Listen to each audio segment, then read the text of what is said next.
While reading an article written by Politico News, there was something that jumped off the page at me. ABC News and the Washington Post conducted a poll on the financial reform issue.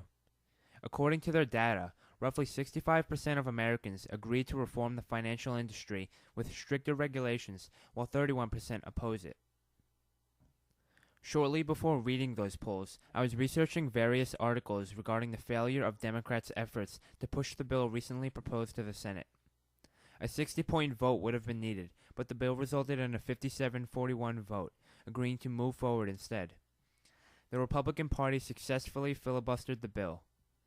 Senator Ben Nelson, a Democrat from Nebraska, voted against the conference, saying that he does not want to debate this piece of legislation until the Banking Committee has agreed on a deal. In short, Senator Nelson wants a watered-down, weak reform that will not affect his pocket funds from the bank. Senator Nelson, the American people want real reform. Put down your checkbook for a moment and confront the responsibilities of your position. Our problems are clear, and you are addressing them with apathy. You stand for the Democratic Party, so represent it as such. On the issue of too big to fail, Democrats push for the idea of placing regulators from the Federal Reserve and the FDIC into positions that would give them authority to look over the stability of larger banking firms.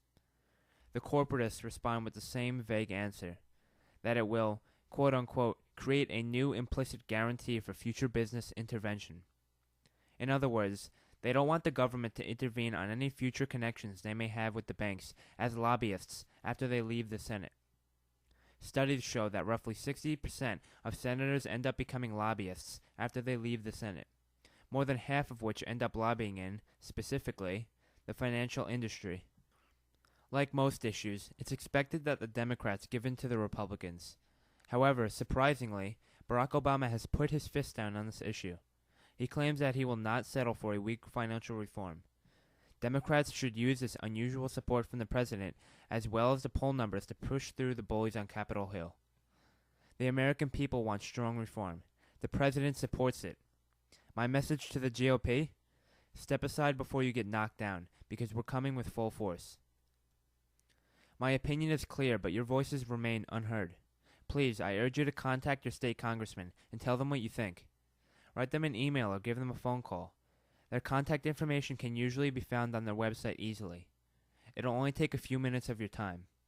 This is your time to help.